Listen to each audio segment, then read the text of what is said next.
Hey everyone, we're going to do the April 18th daily Bible reading. It's out of the One Year Bible and it is the New Living Translation. We're starting out in Joshua chapter 16, verse 1, and we are going through where the different descendants of Jacob are getting their allotted land in Israel.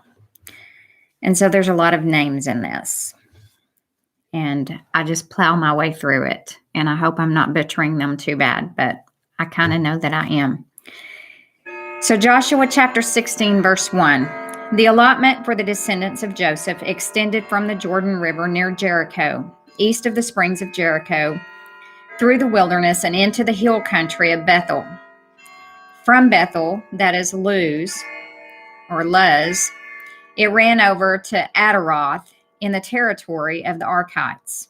Then it descended westward to the territory of the Japhletites, as far as lower Beth Horon, then to Gezer, and over to the Mediterranean Sea.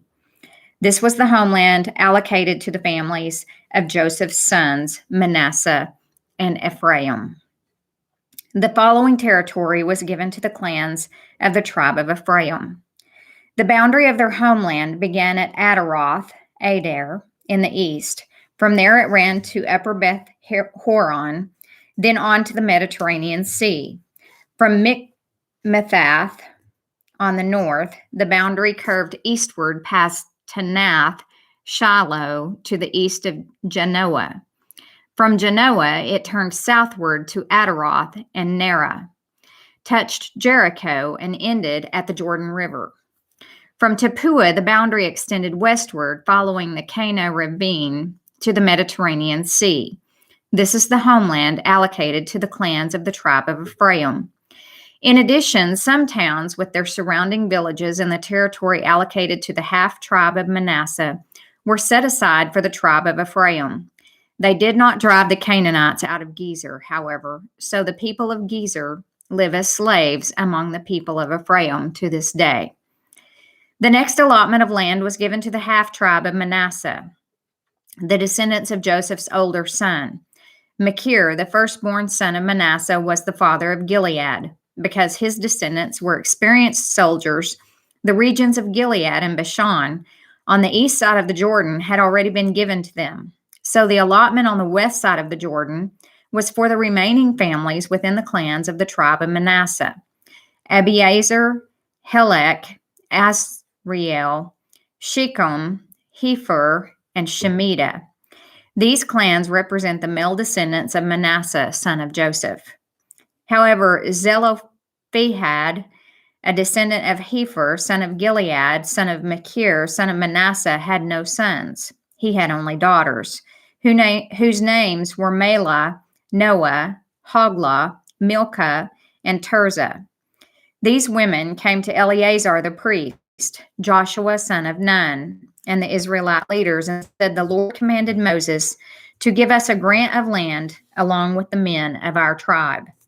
So Joshua gave them a grant of land along with their uncles, as the Lord had commanded. As a result, Manasseh's total allocation came to 10 parcels of land, in addition to the land of Gilead and Bashan across the Jordan River, because the female descendants of Manasseh received a grant of land along with the male descendants. The land of Gilead was given to the rest of the male descendants of Manasseh. The boundary of the tribe of Manasseh extended from the border of Asher to Michmethath near Shechem.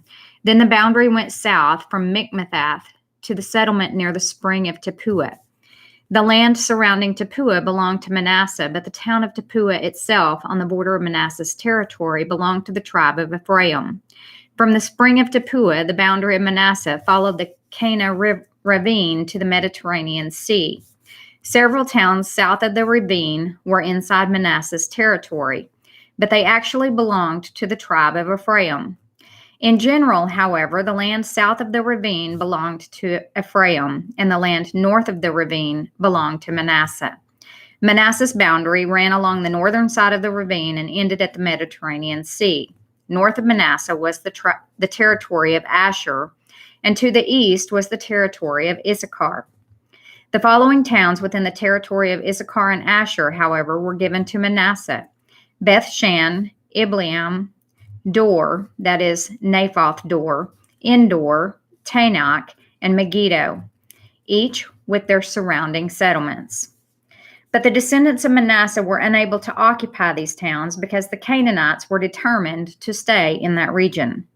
Later, however, when the Israelites became strong enough, they forced the Canaanites to work as slaves, but they did not drive them out of the land. The descendants of Joseph came to Joshua and asked, "Why have you given us only one portion of land as our homeland when the Lord has blessed us with so many people?" And Joshua replied, "If there are so many of you, and if the hill country of Ephraim is not large enough for you, clear out land for yourselves in the forest where the Perizzites and Rephaites live." The descendants of Joseph responded, "It's true that the hill country is not large enough for us, but all the Canaanites in the lowlands have iron chariots, both those in Bethshan and its surrounding settlements, and those in the valley of Jezreel. They are too strong for us." Then Joshua said to the tribes of Ephraim and Manasseh, the descendants of Joseph, "Since you are so large and strong, you will be given more than one portion. The forest of the hill country will be yours as well. Clear as much of the land as you wish and take possession of its farthest corners. And you will drive out the Canaanites from the valleys too, even though they are strong and have iron chariots." Chapter 18, verse 1. Now that the land was under Israelite control, the entire community of Israel gathered at Shiloh and set up the tabernacle.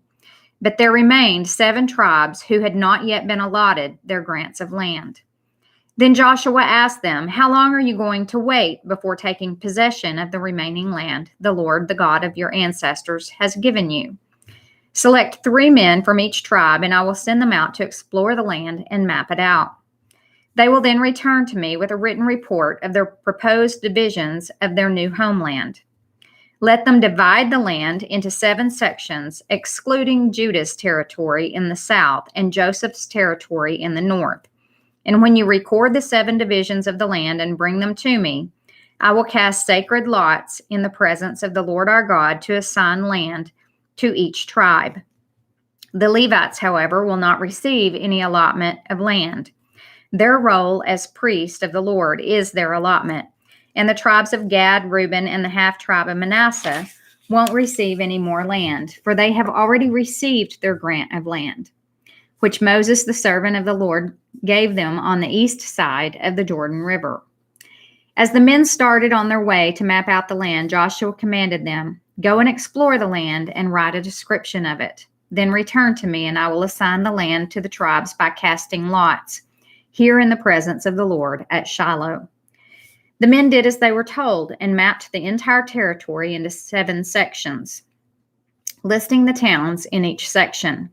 They made a written record and then returned to Joshua in the camp at Shiloh.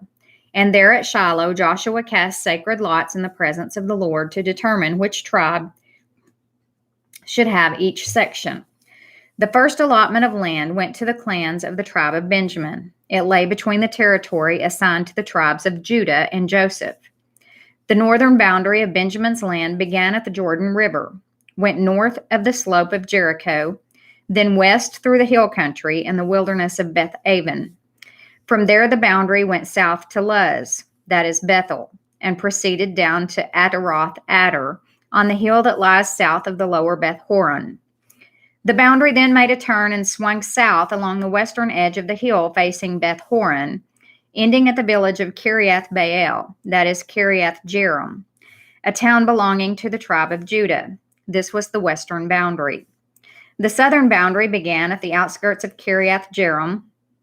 From that western point, it ran to the spring at the waters of Nephtoah and down to the base of the mountain beside the valley of Ben Hinnom at the northern end of the valley of Rephaim. From there, it went down the valley of Hinnom, crossing south of the slope where the Jebusites lived, and continued down to En-Rogel. From En-Rogel, the boundary proceeded in a northerly direction and came to En-Shemesh and on to Geliloth, which is across from the slopes of Edomim. Then it went down to the stone of Bohan. Bohan was Reuben's son. From there, it passed along the north side of the slope, overlooking the Jordan Valley. The border then went down into the valley, ran past the north slope of Beth Hogla, and ended at the north bay of the Dead Sea, which is the southern end of the Jordan River. This was the southern boundary. The eastern boundary was the Jordan River. These were the boundaries of the homeland allocated to the clans of the tribe of Benjamin.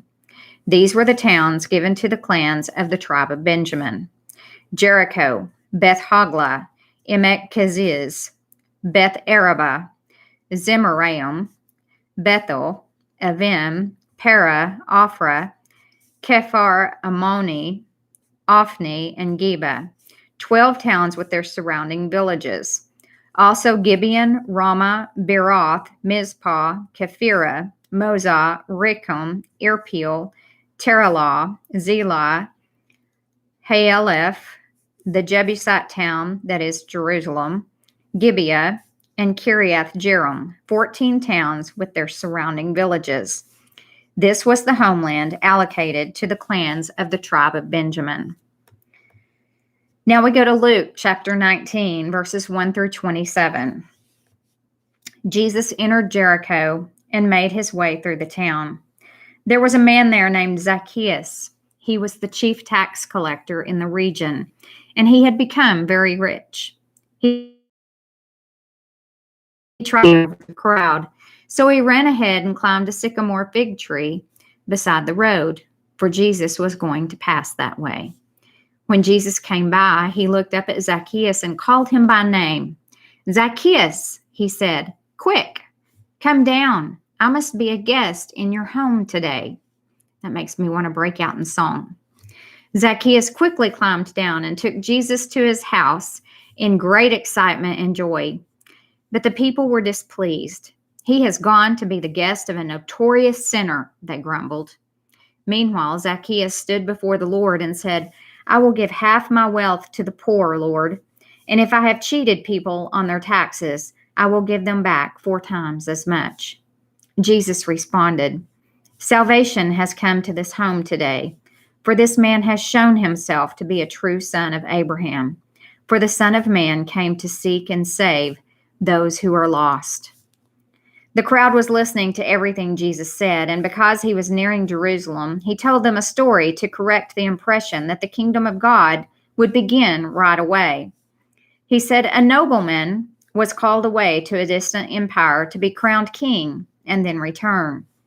Before he left, he called together 10 of his servants and divided among them 10 pounds of silver, saying, "Invest this for me while I am gone." But his people hated him and sent a delegation after him to say, "We do not want him to be our king." After he was crowned king, he returned and called in the servants to whom he had given the money. He wanted to find out what their profits were. The first servant reported, "Master, I invested your money and made 10 times the original amount." "Well done," the king exclaimed. "You are a good servant. You have been faithful with the little I entrusted to you. So you will be governor of 10 cities as your reward." The next servant reported, "Master, I invested your money and made 5 times the original amount." "Well done," the king said. "You will be governor over 5 cities." But the third servant brought back only the original amount of money and said, "Master, I hid your money and kept it safe. I was afraid because you are a hard man to deal with, taking what isn't yours and harvesting crops you didn't plant." "You wicked servant," the king roared. "Your own words condemn you. If you knew that I'm a hard man who takes what isn't mine and harvests crops I didn't plant, why didn't you deposit my money in the bank? At least I could have gotten some interest on it." Then turning to the others standing nearby, the king ordered, "Take the money from this servant and give it to the one who has 10 pounds. "But master," they said, "he already has 10 pounds. "Yes," the king replied, "and to those who use well what they are given, even more will be given. But from those who do nothing, even what little they have will be taken away. And as for these enemies of mine who didn't want me to be their king, bring them in and execute them right here in front of me." Now we go to Psalm 87, 1 through 7. It's a song, a psalm of the descendants of Korah. On the holy mountain stands the city founded by the Lord. He loves the city of Jerusalem more than any other city in Israel. O city of God, what glorious things are said of you. I will count Egypt and Babylon among those who know me, also Philistia and Tyre, and even distant Ethiopia. They have all become citizens of Jerusalem. Regarding Jerusalem, it will be said, everyone enjoys the rights of citizenship there, and the Most High will personally bless this city. When the Lord registers the nations, he will say, they have all become citizens of Jerusalem. The people will play flutes and sing. The source of my life springs from Jerusalem. Now we finish up with Proverbs chapter 13, verse 11.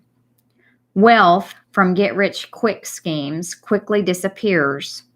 Wealth from hard work grows over time. Thanks for joining in, and we will meet back here tomorrow. Thanks.